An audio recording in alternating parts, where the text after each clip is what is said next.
আসলেন, দেখলেন, জয় করলেন। বিশ্বের সর্বোচ্চ ফলোয়ারের টিকটকার খাবি লাভের ক্ষেত্রে কথাটা পুরোপুরি খাটে। অনেকে টিকটক সেলিব্রিটি হিসেবে জানলেও তার অন্য পরিচয় তিনি একজন মুসলিম, সেই সঙ্গে পবিত্র কোরআনের হাফেজ। তাছাড়া 23 বছর বয়সী এই টিকটকার ফিলিস্তিনের একজন শক্ত সমর্থকও বটে। টিকটকে ফানি ভিডিও আপলোড করে ব্যাপক জনপ্রিয়তা পেয়েছেন তিনি। তার প্রতিটি ভিডিওতে রয়েছে কোটির উপরে ভিউজ।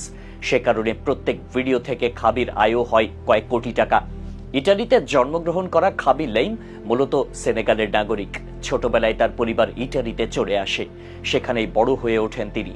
পড়াশোনা শেষ করে কাজ নেন একটি ফ্যাক্টরিতে, কিন্তু 2020 সালে করোনা ভাইরাসের প্রাদুর্ভাবের ফলে চাকরি হারান খাবি।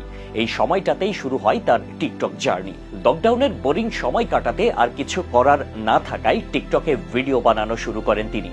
খাবির ভিডিওগুলো একেবারে ঐতিহ্যগত টিকটক